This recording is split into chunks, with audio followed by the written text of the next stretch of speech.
నీ పూర్ణ హృదయముతోను, నీ పూర్ణ ఆత్మతోను, నీ పూర్ణ వివేకముతోను, నీ పూర్ణ బలముతోను నీ దేవుడైన ప్రభువును ప్రేమింపవలెను. ఇది ఆజ్ఞ. దేవుడు తాను మనల్ని సంపూర్ణంగా ప్రేమించాడని 13వ అధ్యాయం యోహాను సువార్త 1వ వచనంలో చదివాం. అంతం వరకు ప్రేమించాడు.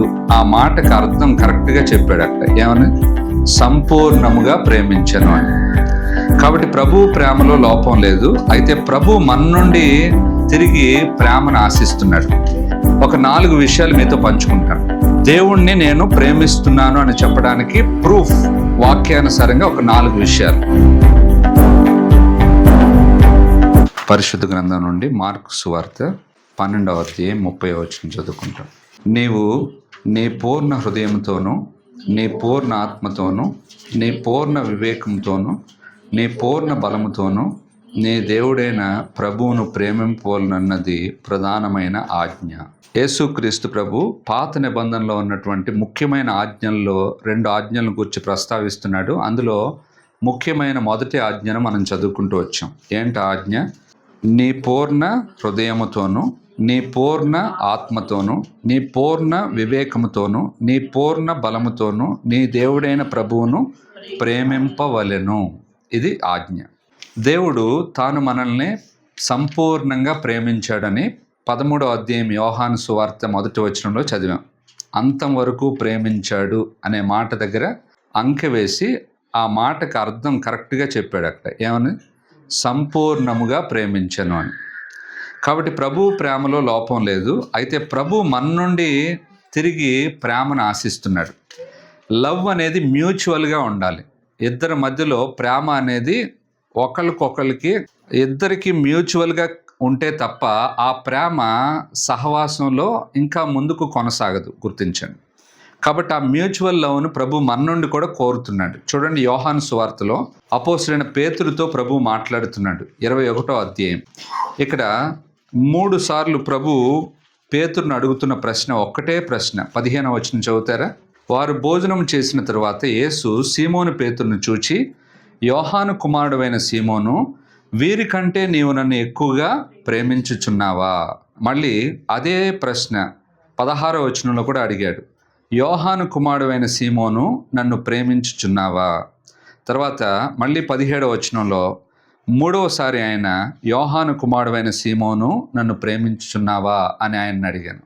ఇదే ప్రశ్న నన్ను కూడా అడుగుతున్నాడు.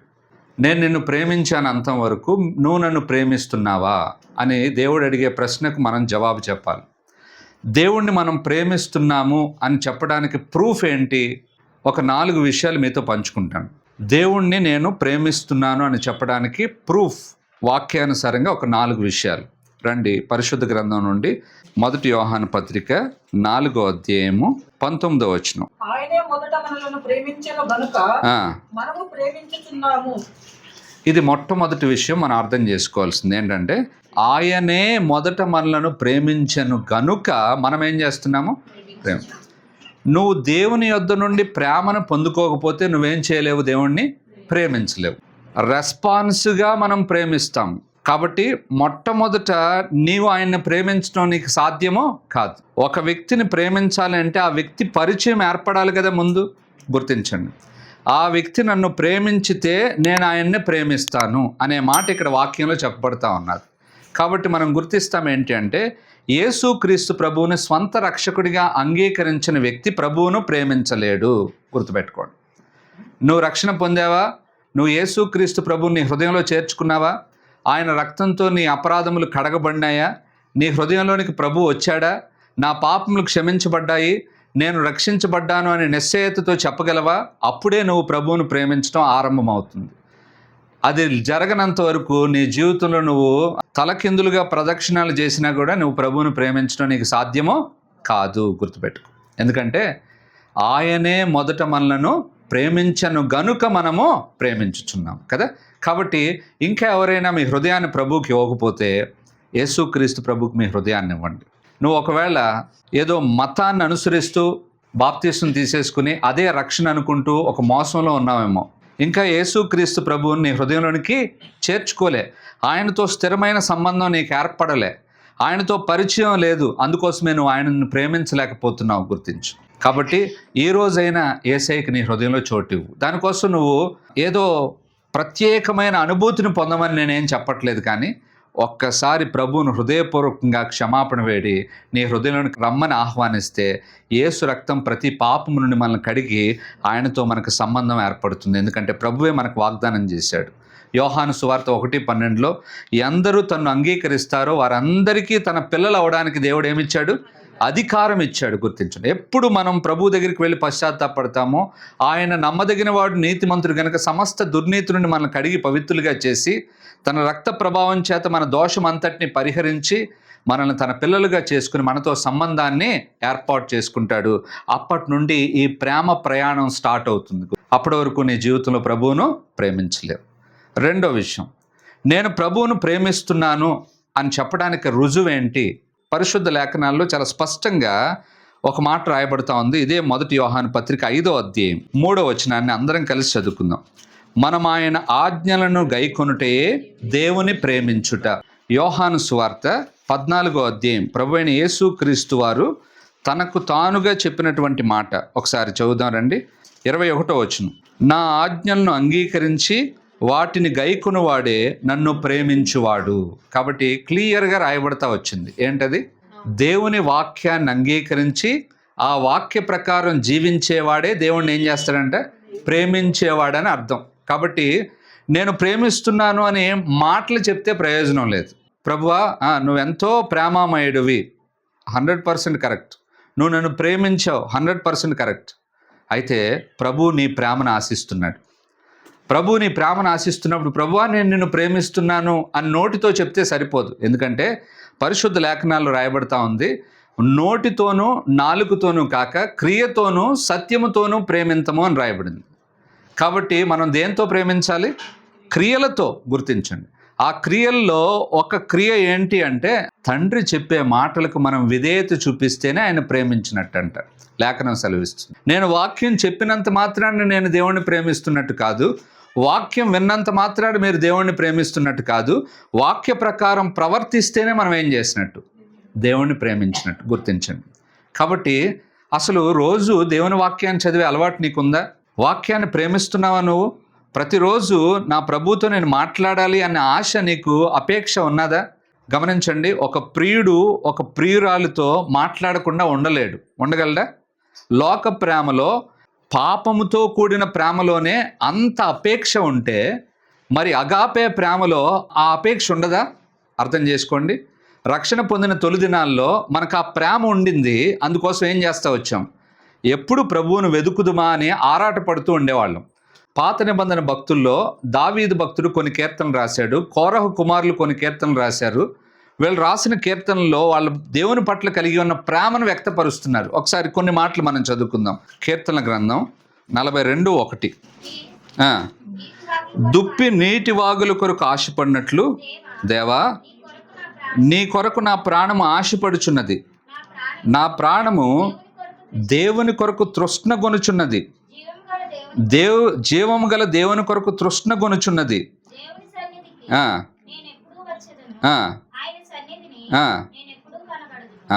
అది దేవుణ్ణి ప్రేమించే వాడిలో ఈ లక్షణాలు ఉంటాయి. అందుకోసమే వాళ్ళు కీర్తనలు రాసినా ఏమని అపేక్షిస్తున్నారో మనకు కనిపిస్తుంది ఇక్కడ. గుర్తించండి. కాబట్టి ప్రేమ నోటితో కనుపరిచేది కాదు. ప్రేమ దేంట్లో ఉండాలి?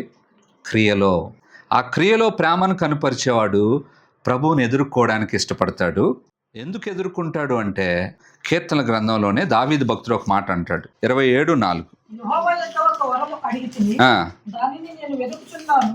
యెహోవా ప్రసన్నతను చూచుటకును ఆయన ఆలయములో ధ్యానించుటకును నా జీవిత కాలమంతయు నేను యెహోవా మందిరములో నివసింపగోరుచున్నాను. నా జీవిత కాలం అంతయు ఎందుకు దేవుని దర్శించాలి? ఎందుకు అంత తృష్ణ వీళ్ళకి అంటే నా దేవుని మందిరంలో చేరి ఆయన నేనేం చేయాలి?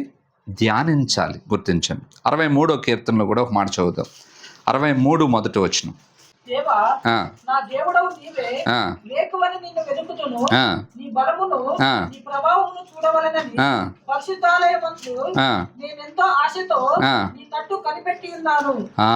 నీళ్లు లేక ఎండి ఉన్న దేశమందు నా ప్రాణము నీ కొరకు తృష్ణ కొని ఉన్నది. దావీదు భక్తుని అనుభవం ఇది. కాబట్టి గుర్తిస్తాం, ప్రేమించడం అంటే ప్రభువును వెతకటం. దేనికోసం వెతకటం? ఆయన వాక్కు కొరకు వెతకటం. అయ్యా నీతో మాట్లాడకపోతే నేను ఉండలేను, అందుకోసం నీతో మాట్లాడాలి. ప్రార్థన చేసేది ప్రభుతో మాట్లాడడం, ఆయన మనతో మాట్లాడుతూ ఇలా పరస్పరమైన ప్రేమానుభూతిని ప్రతిదినం మనిషి అనుభవించాలి. అందుకోసమే వాక్యాన్ని గైకొనివాడే ప్రభువును ప్రేమించువాడు. కాబట్టి నీ జీవితంలో ప్రార్థనా జీవితం ఉందా? వాక్యం నువ్వు ప్రేమించి చదువుతున్నావా అని ఎందుకు అంటున్నానంటే, మొక్కుబడిగా చదివేవాడు ప్రభువును ప్రేమించేవాడు కాదు. లోకంలో అనేక మతాలు ఉన్నాయి, వాళ్ళకు కూడా గ్రంథాలు ఉన్నాయి, వాళ్ళు కూడా చదువుతారు. ఎందుకు చదువుతారు? చదవకపోతే ఏదైనా కీడు కలుగుతుందని గుర్తించండి. ఒకవేళ నీ బైబిల్ రీడింగ్ కూడా తప్పక నువ్వు చేస్తున్నావా లేక ఇష్టపూర్తిగా చేస్తున్నావా? ఒక విషయాన్ని ప్రేమతో చేసేది వేరు, లేక జబర్దస్తుతో చేసేది వేరు. జబర్దస్తుతో నేను చేస్తూ ఉంటే ప్రేమించినట్టు కాదు. అలాంటి జబర్దస్త్ పనులను దేవుడు ఏం చేయడు? ఇష్టపడు. ఉదాహరణకు మనమే ఇష్టపడం, వాస్తవం కదా? ఎవరైనా నాతో రండి అని మీరు అడిగారనుకోండి, ఒకసారికి మొహమాట పడుతున్నాడు, రావడానికి ఆయనకి ఇష్టం లేదని నీకు అర్థమైంది. నెక్స్ట్ అడుగుతావా? ఎందుకు అడుగు? ఆయనకి ఇష్టం లేదు నాతో రావడం, వెంటనే వదిలిపెట్టేస్తావు, నీ పని నువ్వు చూసుకుంటావు కదా, అర్థం చేసుకో. అంతేగాని మాటికి రా అని బలవంతం చేసి ఒకవేళ తీసుకెళ్ళినా నీ మనసులో ఏముండదు, ఆ వ్యక్తి పట్ల మంచి అభిప్రాయం ఉండదు. అలాగనే దేవాది దేవుడు కూడా మనం స్వతహాగా అంటే ఇష్టపూర్తిగా లోపల నుండి ప్రభువును ప్రేమించాలని ఆశపడతాడు. అందుకోసమే ఆయన జబర్దస్తు చేయడు. ఆయన ప్రేమించాడు కనుకనే మనకు స్వాతంత్రాన్ని ఇచ్చాడు. గుర్తించండి, దేవుని ఆజ్ఞలను గైకొనడం విషయంలో మనకేముండాలా? స్వాతంత్రాన్ని దేవుడు అనుగ్రహించాడు కనుక ఆ స్వాతంత్రాన్ని మనం కలిగి ఉండాలి. చూడండి, ఇంకొక మాట చదువుకుందాం. ఆదికాండం 22వ అధ్యాయం 1వ వచనాన్ని ఎవరైనా చదవండి. ఆ సంగతి జరిగిన తర్వాత దేవుడు అబ్రహామును పరిశోధించెను. ఎట్లనగా ఆయన అబ్రహామా అని పిలవగా అతడు చిత్తం ప్రభువా అనెను. అప్పుడు ఆయన, నీకు ఒక్కడైనా నీ కుమారుణ్ణి అనగా నీవు ప్రేమించి ఇస్సాకును తీసుకొని మోరియా దేశమునకు వెళ్ళి అక్కడ నేను నీతో చెప్పబో పర్వతములలో ఒక దాని మీద దాని దహన బలిగా అతను నర్పించమని చెప్పాను. రెండవదిగా, నువ్వు దేవుడిని ప్రేమించడానికి రుజువు ఏంటి అంటే నీ ప్రాధాన్యత ప్రభువు అయి ఉంటాడు. గుర్తించు, నువ్వు దేనికి ఆయన కంటే ఎక్కువ ప్రాధాన్యత ఇవ్వవు. నువ్వు ఒకవేళ దేవుణ్ణి ప్రేమించే వ్యక్తివై ఉంటే he will become your priority. గుర్తించు, ఒకవేళ అలా కాని పక్షంలో నీకు వేరే ప్రయారిటీలు ఉంటాయి. ఎందుకు ఈ వాక్యాన్ని చదువుకున్నావంటే, ఈ వాక్యంలో 2వ వచనంలో అంటాడు, నీకు ఒక్కడై ఉన్న నీ కుమారుని నీవు ప్రేమించు ఇస్సాకును బలిపీఠం మీద పెట్టు, లేక బలి అర్పించు అని చెప్తున్నాడు కదా. గుర్తించండి, అంటే ఒక్కడై ఉన్న కుమారుడు ప్రేమించు ఇస్సాకు. ఎందుకు వాడాడు ఈ పదాన్ని? అబ్రహామా, నువ్వు నన్ను ప్రేమిస్తున్నావా, నీ కుమారుణ్ణి ప్రేమిస్తున్నావా? గుర్తించండి, ఇక్కడ చాలామంది ఈ లేఖనాన్ని అపార్థం చేసుకుంటారు. అంటే దేవుణ్ణి ప్రేమిస్తే ఇంకెవరిని ప్రేమించకూడదా? దేవుడు ఇంత శాడిస్టా? కాదు. దేవుడు మనల్ని ప్రేమించాడు, ఆయన మన నుండి ప్రేమను పొందడానికి అర్హుడు. ఇక్కడ ఇస్సాకును ఆయన చంపేయలేదు, కానీ తన మనస్సులో అంటే అబ్రహాము యొక్క మనస్సులో ఇస్సాకున్న చోటును చూడాలని దేవుడు ఆశపడ్డాడు. గుర్తించండి, కాబట్టి నువ్వు నేను దేవుణ్ణి ప్రేమిస్తున్నాము అంటే ఆ రుజువు పరచాలి అంటే కనుక ఇక ఏ విషయానికి నువ్వు ఆయన కంటే ఎక్కువ ప్రాముఖ్యతను ఇవ్వవు అని అర్థం. దేవుడు ఆజ్ఞలు ఇచ్చినప్పుడు నిర్గమకాండంలో 20వ అధ్యాయంలో 3 నుండి 5 వచనాల్లో కొన్ని విషయాలు రాయబడినాయి. నేను తప్ప నీకు ఉండకూడదు కదా. ఎందుకు ఈ మాట చెప్పాడు? ఆయన ఒక్కడే నీ చేత ప్రేమించబడటానికి, నీ చేత పూజించబడటానికి, నీ చేత ఘనపరచబడటానికి అర్హుడు. ఒకవేళ నువ్వు దేన్నైనా చేసుకుంటే అప్పుడేమవుతుంది కదా. ఈ మాటను క్రైస్తవులుగా మనం ఎలా అర్థం చేసుకుంటాం? మనం ఏమైనా మూర్తి పూజ చేస్తామా? చెయ్యం. కానీ ఈ మాటను మనం అర్థం చేసుకునే విధానం ఏంటి అంటే, నువ్వు నేను కూడా బహుశా ఒక విగ్రహాన్ని తీసుకొచ్చి దానికి మొక్కము, దాన్ని పూజించము, దాన్ని ప్రేమించము, కానీ మన హృదయంలోనే విగ్రహాలను నిలుపుకుంటాం. గుర్తించండి, ఏంటి ఆ విగ్రహాలు? అబ్రహాం యొక్క విగ్రహం ఒకవేళ ఇస్సాకేమో అని దేవుడు పరిశోధించాడు. మనకు కూడా కొన్ని విగ్రహాలు ఉంటాయి, అవి ఏవైనా కావచ్చు. గుర్తించండి, నీ మనసులో ఉన్న విగ్రహం ఏదైనా దానికి నువ్వు ఫస్ట్ ప్రయారిటీ ఇస్తా ఉంటే అది నీకు విగ్రహమే. దేవునికి కావాల్సింది ఏంటి అంటే నీ జీవితంలో ప్రథమమైన స్థానం, ప్రయారిటీ. గుర్తించు, కొలసీలకు రాయబడిన పత్రిక 1:17 అన్ని విషయముల్లో ఆయనకు ప్రాముఖ్యత కలుగు నిమిత్తము అని రాయబడతా వచ్చింది. ప్రీ ఎమినెన్స్ ఎవరికి ఇవ్వాలి? మనం దేవునికి ఇవ్వాలి. ఆయనకు మినహా నువ్వు దేన్ని నీ హృదయంలో ప్రతిష్ఠించినా అది విగ్రహమే. మన విగ్రహాలు ఏంటో మనకే తెలుసు. ఏ విగ్రహాలు మనం కలిగి ఉన్నామో లోతుగా మనం పరిశీలన చేసుకుంటే మన హృదయం మనకు చెప్తా ఉంది. ఒకవేళ ఆ విగ్రహాలను మనం కలిగి ఉంటే కనుక మనం ఏం చేయాలి? హృదయపూర్తిగా ప్రభువా, నిజమే నేను నిన్ను ప్రేమించట్లేదు, నువ్వు నా కోసం ప్రాణం పెట్టి నాకు ఫస్ట్ ప్రయారిటీ ఇచ్చావు, జగత్తు పునాది వేయబడక మునిపే నీ సంకల్పం నన్ను ఉంచుకున్నావు, అంతగా మొదటే నన్ను ప్రేమించి నాకు ప్రయారిటీ ఇచ్చావు, కానీ నేను మాత్రం నిన్ను పక్కన పెట్టేసి వేరే వాటికి ప్రయారిటీ ఇస్తున్నాను. నేను అర్థం చేసుకోండి, వాస్తవం కాదు. దేవుణ్ణి మనం పక్కన పెట్టట్లేదా? ఎన్నో విషయాల కొరకు దేవుణ్ణి నిర్లక్ష్యం చేయట్లేదా? అవి మనకే తెలుస్తే మనం ఊహించుకుంటే. ఒకవేళ నేను ప్రయారిటీ దేవునికే ఇస్తున్నాను అంటే వెరీ గుడ్, మంచిది, నువ్వు మంచి మార్గంలో ఉన్నావు. లేక నీ హృదయంలో ఏవైనా దేవుని కంటే ఎక్కువ స్థానాన్ని ఆక్యుపై చేస్తుంటే వాటన్నిటిని విడిచిపెడితేనే నువ్వు దేవుణ్ణి ప్రేమించినట్లు. కాబట్టి నీ హృదయం లోపల నుండి చెప్పగలగాలి, ఎస్, నా హృదయంలో ఏ విగ్రహము లేదు, ఏది ప్రాధాన్యతలో లేదు, నా ప్రభువే నాకు ప్రాధాన్యమైన వాడు, నా ప్రభువే నాకు ప్రశస్తమైన వాడు అని నువ్వు నేను చెప్పగలిగితే నువ్వు నేను దేవుణ్ణి ప్రేమించినట్టు. కాబట్టి గుర్తిస్తాం, నువ్వు తిరిగి జన్మిస్తేనే దేవుణ్ణి ప్రేమించగలవు. మొట్టమొదటి విషయం. తిరిగి జన్మించకపోతే నీ వల్ల కాదు నువ్వు దేవుణ్ణి ప్రేమించటం. రెండవ విషయం, నువ్వు దేవుని ఆజ్ఞలను గైకొంటూ ఉంటే దేవుణ్ణి ప్రేమించినట్టు గుర్తించు. దేవుని ఆజ్ఞలను గైకొనడం, వాక్యాన్ని ప్రేమించి వాక్యంలో ప్రభు ఏం చెబుతున్నాడో ఆశతో ఎదురు చూస్తూ వాటి ప్రకారం మనం ప్రవర్తించడానికి ఇష్టపడుతూ దాన్ని చేస్తూ ఉంటుంటే ఆయన పట్ల ప్రేమ ఇంకా మనకు అధికమవుతుంది. ప్రభు కూడా మనల్ని ప్రేమిస్తూ ఉంటాడు. డైరెక్ట్గా ఆయన చెప్పినటువంటి విషయం ఇది, నన్ను ప్రేమించి నా ఆజ్ఞలను గైకొనువాడే నన్ను ప్రేమించువాడు, దేవుడు స్పష్టంగా చెప్పాడు. మూడో విషయం, హృదయంలో నీ ప్రాధాన్యతే ప్రభు అయినప్పుడు నువ్వు దేవుని ప్రేమిస్తున్నట్టు. లేక ఇతరమైన విషయాలను కలిగి ఉంటే, చాలామందికి ఈ దినాల్లో వాళ్ళ ప్రాధాన్యతలు వేరు. ప్రాధాన్యతలు మనుషులు ఉంటారు, ప్రాధాన్యతలు వస్తువులు ఉంటాయి, ప్రాధాన్యతలు విషయాలు ఉంటాయి. వాటికి ప్రభు కంటే ఎక్కువ స్థానాన్ని ఇస్తారు. వాటిని పక్కన పెట్టి ప్రభువుకు చోటు ఇవ్వాలి అంటే వాళ్ళకి సాధ్యమో కాదు. కానీ మాటతో ఏమని చెప్తారు? నేను మాత్రం చాలా దేవుణ్ణి ప్రేమిస్తున్నాను ప్రభువా, నీకంటే నాకు ఏది ఎక్కువ లేదు అంటారు. విషయానికి వచ్చేసరికి ఏం చేస్తారు? చిన్న దేవుని యొక్క విషయాన్ని కూడా వాళ్ళు ఏం చేస్తారు? నెరవేర్చలేరు. దానికోసం ఏదో ఒక సాకును వెతుకుతూ ఉంటారు. గుర్తించండి, దేవుణ్ణి ప్రేమిస్తే సాకులు మనకు రావు. మందిరానికి రావడం విషయంలో కూడా మనకేముంటుంది? సాకు ఉంటుందా? అన్నా నాకన్నా ఆ ప్రాబ్లం వచ్చిందన్నా అని నువ్వు చెప్పలేవు. ఎందుకోసం? ప్రాబ్లంను కూడా నువ్వేం చేస్తావు?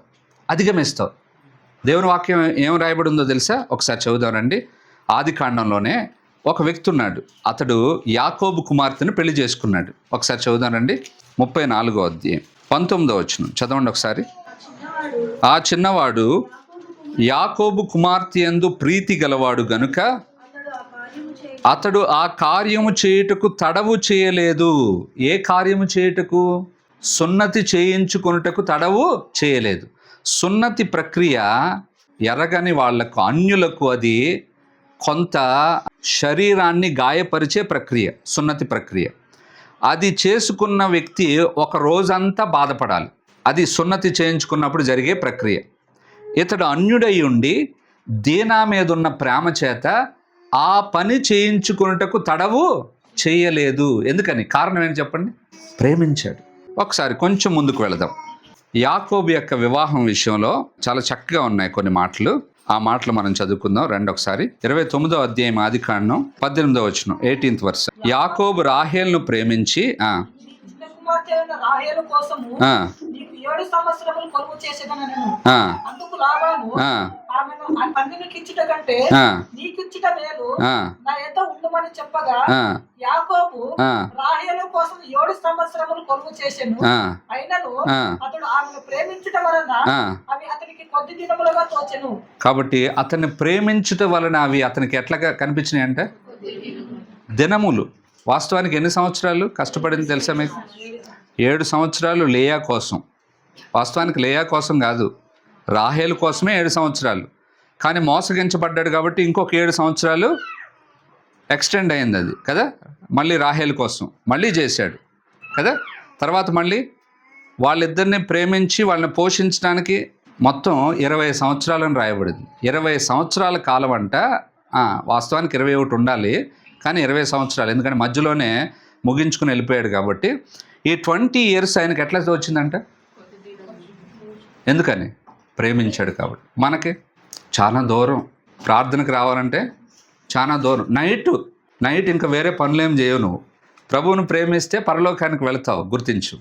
ప్రభువును ప్రేమిస్తే నువ్వు ప్రేమించిన ప్రేమకు బదులుగా ఆయన ప్రేమ నీలోనికి ప్రవహిస్తే, అది అనేకులకు విస్తరిస్తే ఆశీర్వాదకరమైన పాత్రగా ఉంటాం. కాబట్టి మీకు మీరే, నాకు నేనే, ఈ వాక్యాన్ని మనం మన హృదయాల్లోనే తీసుకుందాం.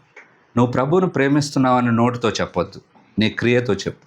ప్రభువును ప్రేమిస్తే నిన్ను ఆటంకాలు ఆపవు, గుర్తుపెట్టు. ఒకసారి హిట్లరు తన దగ్గరకు వచ్చిన ఒక వ్యక్తికి తన ప్రభావాన్ని చూపించాలని ఆశపడ్డాడంట. తన ప్రభావాన్ని చూపించాలని ఆశపడ్డాడు. ఎలా చూపించాలి? అందుకోసం ఒక సోల్జర్ని పిలిచాడంట. ఒక సోల్జర్ని పిలిస్తే ఆ సోల్జరు వెంటనే, ఆయన అనుకుందాం రాజులు ఆ దినాల్లో ఏం చేసేవాళ్ళు, చప్పట్లు కొట్టేవాళ్ళు, అట్లా ఏదో ఒక సైగ చేశాడు, వెంటనే వచ్చాడు. జంప్ అన్నాడంట. అప్పటికి వాడు ఎక్కడున్నాడు, ఈయన ఎక్కడున్నాడు అంటే ఒక 7 అంతస్తుల బిల్డింగ్ మీద ఉన్నాడు. జంప్ అన్నాడంట. వాడు వెంటనే ఏం ఆలోచించకుండా ఏం చేశాడు, జంప్ చేసాడు. ఇంకొకటి పిలిచాడంట, జంప్ అన్నాడంట. జంప్ అంటే వాడు కూడా జంప్ చేశాడు. కింద వాళ్ళు ఏమైపోయారంటే రక్తపు మడుగులో ఉన్నారు కిందకు చూస్తే. అప్పుడు ఇంక ఈయన ఏం చెప్పకుండానే ఆ పక్కనున్న వ్యక్తికి అర్థమైపోయిందంట. ఏమర్థమైంది చెప్పండి? హిట్లర్కి ఇంత గొప్ప ఆధిక్యత, అంటే ప్రపంచ దేశాలని జయించగలిగే ఆధిక్యత ఎందుకు వచ్చింది అంటే, ఈయన దగ్గర ప్రాణాన్ని సైతం లెక్క చేయనంతగా అతన్ని ప్రేమించే సైనికులు ఉన్నారు అని అర్థమైపోయిందండి, చెప్పకుండానే. అర్థమైంది మీకు? ఇప్పుడు మాటతో చెప్పట్లే ఆ సైనికులు, దేంతో చెప్తున్నారు? చేతలతో చెప్తున్నారు. ఏమని? హిట్లర్, నీకోసం మేము చచ్చిపోవడానికి కూడా సిద్ధంగా ఉన్నామయ్యా. అలా ఉన్నారు కాబట్టే చిన్న దేశమైన జర్మనీ యూరప్ను, ప్రపంచాన్నే వణికించింది. గుర్తించండి. హిట్లర్ అయితే వాళ్ళ కోసం ఏం చేయలే. చివరికి వాళ్ళందరినీ సావుకు వదిలి ఆడెళ్ళి బంకర్లో దాక్కున్నాడు. అక్కడ కూడా చచ్చాడు చివరికి. నీ ప్రభు, నా ప్రభు ఏం చేశాడు? తన ప్రాణమే పెట్టాడు. మొదటే ఆయన మనల్ని ప్రేమించాడు, అంతవరకు ప్రేమించాడు. నిస్వార్థమైన ప్రేమను మన పట్ల చూపించాడు, స్వచ్ఛమైన ప్రేమను చూపించాడు. మరి ఆయన కోసం నువ్వు నేను ఏం త్యాగం చేస్తున్నావు? ఎట్లా నీ ప్రేమను రుజువుపరుస్తున్నావు? గుర్తించు. నీ హృదయంలో ఏదో ఒక విగ్రహాన్ని నిలుపుకొని సాకులు చెప్తూ ప్రభువును నువ్వేం చేస్తున్నావు, నిర్లక్ష్యం చేస్తూ ఉంటే ప్రభు ఏమనుకుంటాడు? అర్థం చేసుకోండి. పేతురు దగ్గరికి వచ్చాడు ప్రభు. ఏమని అడిగాడు? నువ్వు నన్ను ప్రేమిస్తున్నావా? నువ్వు నన్ను ప్రేమిస్తున్నావు. ఎన్నిసార్లు అడిగాడు? 3 సార్లు. ఎందుకు అడిగాడు చెప్పండి? నేను చేపలు పట్టబోదును. ఈయన ఎప్పటి నుండో సిద్ధపరుస్తున్నాడు ప్రభు. ఈయన మీద ఎన్నో ఆశలు పెట్టుకున్నాడు ప్రభు. అలాంటోడు ఒక్కడు పోకుండా మిగతా 7 లాక్కెళ్ళిపోయాడు. లాక్కెళ్ళిపోతే దర్శనమిచ్చి, వాస్తవానికి నాలాంటోడైతే కొరడా పట్టుకుని నిలబడాలి వాళ్ళ ముందు. ఎంత చెప్తే మీకు ఏం చేస్తున్నారా మీరు అని చెప్పి కదా, ఒక మనిషిగా. కానీ దేవుడు అలా కొరడా పట్టుకుని నిలబడలే. ఏం చేస్తున్నాడు? ఆయన ప్రేమతో పిలుస్తున్నాడు. పిల్లలారా, మీ దగ్గర ఏమైనా ఉందా? రాత్రంతా ప్రయాసపడ్డాం, ఒక్క చేప కూడా లేదు. చేపలు పట్టబోదును అని వెళ్ళావు కదా, మరి చేపలు లేవా? రాత్రంతా ప్రయాసపడ్డాం, ఒక చేప కూడా లేదు. నేను ఇస్తాను మీకు, రండి అని చెప్పి ఆయన ఆ ఒడ్డుకు నడిపిస్తే అక్కడ ఏమున్నాయంట? 153 గొప్ప చేపలతో వల నిండింది. రెండోది, అక్కడ ఆ చేపలతో భోజనం పెట్టాడు ప్రభు. 21వ అధ్యాయంలో మనం చదువుతాం యోహాను సువార్తలో. ఆ తర్వాత అంటున్నాడు, పేతురు, నువ్వు నన్ను ప్రేమిస్తున్నావా? ఇక్కడ మీరు గమనించాలి. పేతురుని అలా అడిగిన వెంటనే ఒక మాట అన్నాడు, నువ్వు నా గొర్రెలను మేపు, నా గొర్రె పిల్లలను మేపు, నా గొర్రెలను కాయు కదా. 3 విషయాలు చెప్తూ వచ్చాయి. కాబట్టి గుర్తిస్తాం ఏంటి అంటే, ప్రభువును ప్రేమిస్తే నువ్వు ప్రభువును సేవిస్తావు. 4వ విషయం, ప్రభువును ప్రేమిస్తే నువ్వు ప్రభువును ఏం చేస్తావు? సేవిస్తావు. గుర్తించు. ఇక్కడ పేతురుకి ఇస్తున్నటువంటి ఈ యొక్క ఆ మిషన్ ఏంటి అంటే, నువ్వు నా గొర్రెలను ఏం చేయాలి?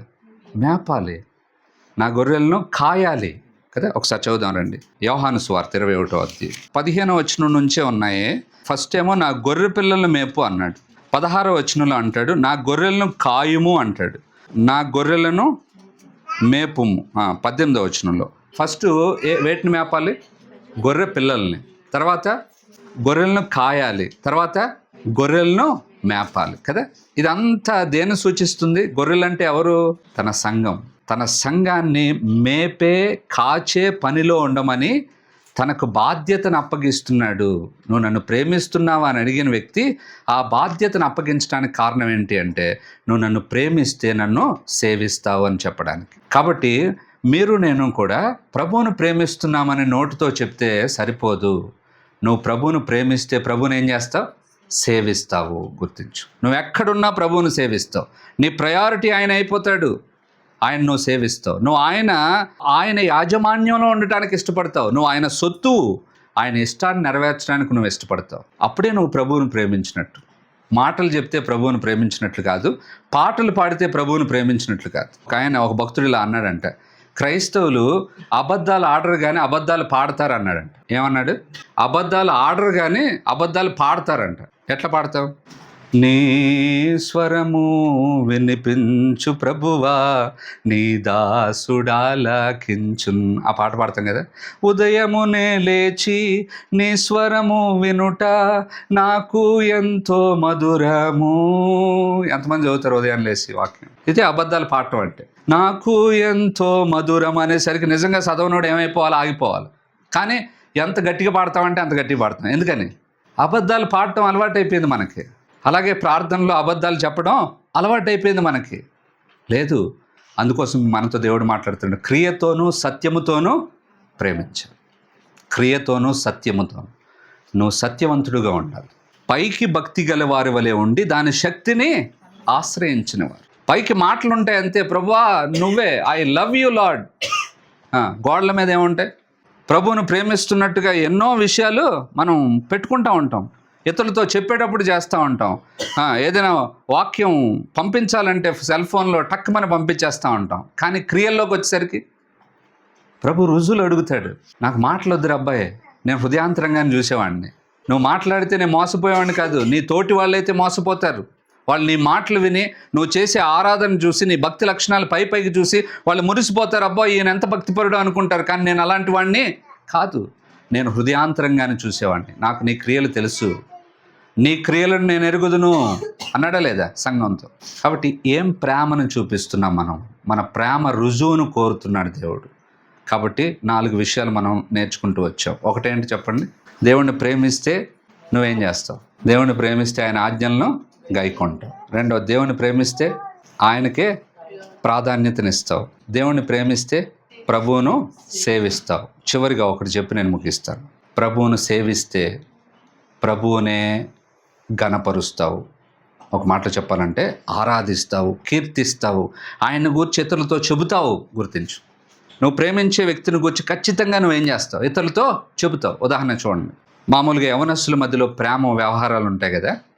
వాడు ఖచ్చితంగా ఆ పిల్ల గురించి వాళ్ళ ఫ్రెండ్స్తో మాట్లాడతాడు. వాడు ఆ అమ్మాయి ఆ అబ్బాయి గురించి తన ఫ్రెండ్స్తో ఏం చేస్తుంది? చెప్తూ ఉంటుంది. మీరు గమనించండి. ఆ వ్యక్తిని గురించి మాట్లాడేటప్పుడు వీళ్ళు పులకించిపోతూ ఉంటారు. లోకంలో ఉన్న ప్రేమలో ఉండే ఒకలాంటి అఫెక్షన్ అది. గుర్తించండి, అది స్వచ్ఛమైన ప్రేమ కాదు, అది లస్ట్తో కూడిన ప్రేమ. ఉదాహరణకి బైబిల్ గ్రంథంలో దావీదుకు ఒక కుమారుడు ఉన్నాడు, పెద్ద కుమారుడు. వాడి పేరేంటి చెప్పండి? అమ్నోను. వెరీ గుడ్, అమ్నోను. ఈ అమ్నోను వాళ్ళ చెల్లెల వరుస అయ్యే ఆమెను ప్రేమించాడు. ఎవరిని? తామారుని. ఆ తామారు ఎవరు? వాళ్ళ తమ్ముడు చెల్లెలు. ఎవరు తమ్ముడు? అబ్షాలోం. Very good. వీళ్ళిద్దరూ కూడా ఒక తల్లి పిల్లలు కాదు. అయితే ఆ దినాల్లో ఈయన మోహించి ఆమెను ఆ ప్రేమలో ఏముందంటే మోహం. ప్రేమించాడు అని రాయబడింది బైబిల్లో. ప్రేమించి ఆమెతో శయనించాడు, ఆమెను పాడు చేశాడు. అక్కడ ఒక మాట రాయబడింది, అదేంటంటే అంతకుముందు ఆమెను ప్రేమించినంత కంటే ఎక్కువగా ద్వేషించాడని రాయబడింది. అంటే అవసరం తీరిపోగానే ఏమొచ్చేసింది? ప్రేమ ప్లేస్లో ద్వేషం వచ్చేసింది. గుర్తించి, లోకపు ప్రేమ ఎట్లా ఉంటుంది అన్నమాట. కాబట్టి నేను ఈ యొక్క స్త్రీ పురుషుల ప్రేమను గురించి చెప్తున్నా, దాన్ని ఇన్స్పైరింగ్గా తీసుకోవద్దు. యవనస్తులు ఎవరైనా ఉంటే మీరు గుర్తుపెట్టుకోండి, ఆ ప్రేమ లస్ట్తో కూడిన ప్రేమలో నిజమైన ప్రేమ అది కాదు. అందుకోసమే అగాపే ప్రేమనే మీరు తీసుకోవాలి. బట్ ఎందుకు ఎగ్జాంపుల్గా తీసుకుంటున్నా అంటే, ప్రేమలో ఏముంటుందంటే మ్యూచువల్గా ఒకళ్ళ కొరకు ఒకళ్ళు ఏం చేస్తూ ఉంటారు? వాళ్ళే సర్వం అనుకున్నట్టుగా ఉంటారు. కాబట్టి చెప్పడానికి కూడా, వాళ్ళని గురించి మాట్లాడడానికి కూడా ఇష్టపడతా ఉంటారు ఇతరులతో. నేను పలానా అమ్మాయిని చూశాను, ఆ అమ్మాయి బాగున్నది. సంసోన్ చెప్పాడా వాళ్ళ అమ్మ నాన్నల దగ్గరికి వచ్చి, ఆ అమ్మాయి అంటే నాకు ఇష్టం, ఆమెను తీసుకొస్తారా లేదా, నేను పెళ్ళే చేసుకోను అన్నాడా లేదా? చెప్తారు. గమనించండి, మరి నీ ప్రియుడి కోసం నువ్వు ఎప్పుడైనా చెప్పావా? మనం పరమగీతాల్లో ధ్యానం చేసుకున్నాం, ఇతడే నా ప్రియుడు, ఇతడే నా స్నేహితుడు కదా. పరమగీతంలో షోలమ్మితి తన ప్రియుని గురించి ఎన్నో విషయాలు చెప్పిందా లేదా? మరి నీ ప్రియుని గురించి నువ్వు చెప్తున్నావా? ఇతడే నా ప్రియుడు అని పాటలు పాడమని నేను చెప్పట్లేదు, కానీ నేనేం చెప్తున్నా అంటే నీ ప్రియుడిని నువ్వు ప్రేమిస్తావంటే ఆయన గురించి నువ్వేం చేస్తావు? సాక్ష్యం ఇస్తావు. మీరు గమనించండి, యాక్టర్లకి అభిమానులు ఉంటారు, వాళ్ళని ఫ్యాన్స్ అంటారు కదా. వాళ్ళు ఏం చేస్తారు చెప్పండి? వాళ్ళ అభిమానుల కోసం వాడు సినిమా వచ్చిందంటే చాలు, వీడు ఏం చేస్తాడు? వీడే ప్రచారకుడు. దానికి ప్రచారం ఎంత చేస్తాడంటే అంత చేస్తాడు. దానికోసం ఏం చేస్తాడు? పెద్ద కటౌట్ సినిమా హాల్ ముందు పెడతాడు, వాళ్ళ ఊరిలో పెడతాడు. అసలు సంబంధం లేని విషయాలు ఎంతో ప్రయాసపడి చేసేస్తూ ఉంటాడు. ఎందుకోసం? ఇష్టం. అది ప్రేమలో తారాస్థాయి అనిపిస్తూ ఉంటుంది ఒక్కోసారి అభిమానులు చేసేది. అవసరమైతే వాళ్ళ కోసం ఏం చేస్తారు? వైఎస్ రాజశేఖర రెడ్డిని అభిమానించిన వాళ్ళు ఏం చేశారు?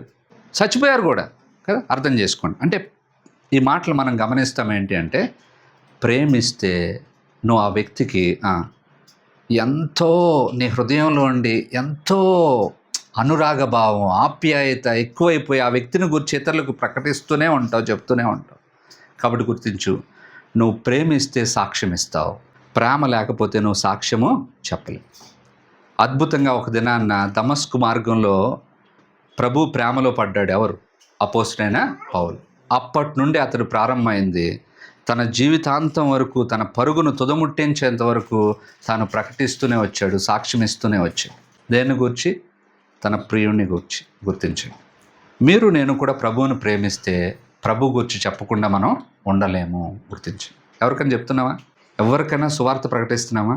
మన బ్రతుకులేవో మనం బ్రతుక్కుంటూ మన జీవితాన్ని మనం కొనసాగిస్తూ నడిచేస్తున్నామా? మనకి అవకాశం దొరికిన కొద్దీ అవకాశాన్ని అందిపుచ్చుకుని మరి ఏం చేస్తాం? ప్రభువుని ప్రేమిస్తే ప్రభు గురించి సాక్ష్యం ఇస్తాం కదా. నేను ఇదివరకు మీకు చాలాసార్లు చెప్తూ వచ్చాను. ఇంగ్లాండ్ దేశంలో ఒక బోధకుడు, ఆయన పేరు నేను మర్చాను, నాకు కరెక్ట్గా ఈ టైంకి రావట్లే ఆయన పేరు. ఆయన గురించి మీకు చాలాసార్లు చెప్పాను. ఏంటి సందర్భం అంటే, ఒక ట్రైన్లో ప్రయాణం చేస్తున్నప్పుడు ఒక ముగ్గురు పేకాడుతున్నప్పుడు ఏం చేశారు?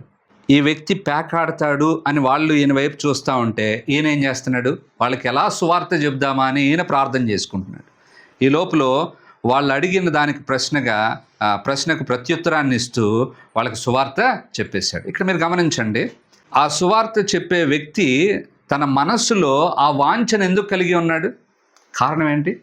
అతడు ప్రభువును ప్రేమిస్తున్నాడు. గుర్తించు. ఉదాహరణకు మనకి యోహాను సువార్త 4వ అధ్యాయంలో ఒక స్త్రీ కనిపిస్తుంది. ఆమె పేరేంటి? సమరయ స్త్రీ. సమరయ స్త్రీని ఎవరైనా బలవంత పెట్టారా నువ్వు వెళ్ళి ప్రభు గురించి సాక్ష్యం ఇవ్వని? ఆమె ప్రభు ప్రేమను గుర్తించింది, వెంటనే ప్రభు కొరకు ఏం చేస్తుంది? సాక్షిగా మారిపోయింది. గుర్తించండి. ఎంతగా మారిపోయిందంటే ఆమెకు అంత ప్రయాస ఎందుకు? వెళ్ళి హాయిగా తన ఇంట్లో కూర్చోవచ్చు కదా.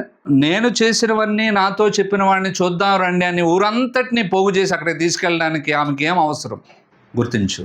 ఈ రోజుల్లో అనేక మంది ప్రభు గురించి సాక్ష్యం ఇస్తున్నారంటే వాళ్ళని ప్రభు ప్రేమ ఏం చేస్తుందంట? బలవంతము చేస్తుంది. గుర్తించు. కాబట్టి ప్రభువును ప్రేమిస్తే నువ్వు తప్పకుండా ప్రభు గురించి ఏం చేస్తావు? సాక్ష్యం ఇస్తావు. నువ్వు సాక్ష్యమే ఇవ్వట్లేదు, అది అసలు దాన్ని పక్కనే పెట్టేశావు, ఆ అవసరమే లేదు అనుకుంటున్నావు అంటే నువ్వు ప్రభువును ప్రేమిస్తున్నావా? నువ్వు ఒకసారి ఆలోచించి. కాబట్టి గుర్తించు, ప్రభువును ప్రేమిస్తే ఈ 4 విషయాలు నీ జీవితంలో ఉంటాయి. మరొకసారి చెప్తున్నాను, తిరిగి జన్మించకపోతే ప్రభువును ప్రేమించడం నీ వల్ల కాదు. తిరిగి జన్మించబడాలి అంటే ప్రభువుకి నీ హృదయంలో స్థానం ఇవ్వాలి, ఆయన నీ హృదయంలోనికి పిలవాలి. బహుశా నువ్వు మత క్రైస్తవుడిగా ఉంటూ ఎప్పుడో నేను బాప్తిస్మం తీసేసుకున్నానులే, బాప్తిస్మమే రక్షణ అనుకుంటే అది తప్పు. గుర్తుపెట్టుకోండి, మళ్ళీ ఒకసారి చెప్తాను. నువ్వు తిరిగి జన్మించకుండా బాప్తిస్మం తీసుకుంటే ఆ బాప్తిస్మం చెల్లదు. First you must Born again. నువ్వు తిరిగి జన్మించాలి. నీ రక్షకుడిని నీ హృదయంలోనికి చేర్చుకోవడానికి నువ్వు పశ్చాత్తాపడాలి. ఇది క్రమం. ఈ క్రమంగా నీ జీవితంలో ఈ క్రమం లేకపోతే కనుక నువ్వు దొడ్డి దారిని దూకినట్టు. గుర్తించు. దొడ్డి దారిని దూకేవాడు ప్రభు మందలో కలిసి ఉండలేడు. గుర్తించు. ఎప్పటికప్పుడు నీ హృదయం తొలుస్తూనే ఉంది, నువ్వు రక్షణ పొందావా అని అడుగుతున్నప్పుడల్లా, అంటే దాని అర్థం ఏంటి అంటే నీకు రక్షణ లేదని అర్థం. కాబట్టి రక్షించబడాల్సిన అవసరత నీకు ఉంది అని అర్థం. దానికోసం దేవుడు నీకు సమయం ఇచ్చాడు అని అర్థం. నేను ప్రేమిస్తున్నాను, నేను తృణీకరించట్లేదు. దయచేసి నీ హృదయాన్ని ప్రభుకి ఇవ్వు. ప్రభువా నిజమే, అప్పుడు నాకు తెలియక నేను ఎరుగకే నేను ఆ పనులు చేస్తూ వచ్చాను, కానీ ఇప్పుడు నేను తెలుసుకున్నాను, నువ్వు నా రక్షకుడు అని నేను అంగీకరిస్తున్నాను. నీ రక్తంతో నా పాప హృదయాన్ని కడిగి నాలోనికి రా, నా హృదయంలో నేను నిన్ను చేర్చుకోవాలని ఇష్టపడుతున్నానని ప్రభువుకు నీ హృదయంలో చోటివ్వు. రక్షించబడితే ప్రభువును ప్రేమించడం నీకు సాధ్యమవుతుంది. రెండో విషయం, నువ్వు ప్రభువును ప్రేమిస్తున్నావు అనడానికి మొట్టమొదటి రుజువు ఏంటి అంటే, నువ్వు ప్రభు యొక్క వాక్యానికి విధేయత చూపిస్తావు. రెండవ రుజువు, ప్రభువుకు ప్రథమ స్థానం ఇస్తావు. మూడవ రుజువు, ప్రభువును సేవిస్తావు. నాలుగవ రుజువు, ప్రభువుకు సాక్షిగా ఉంటావు.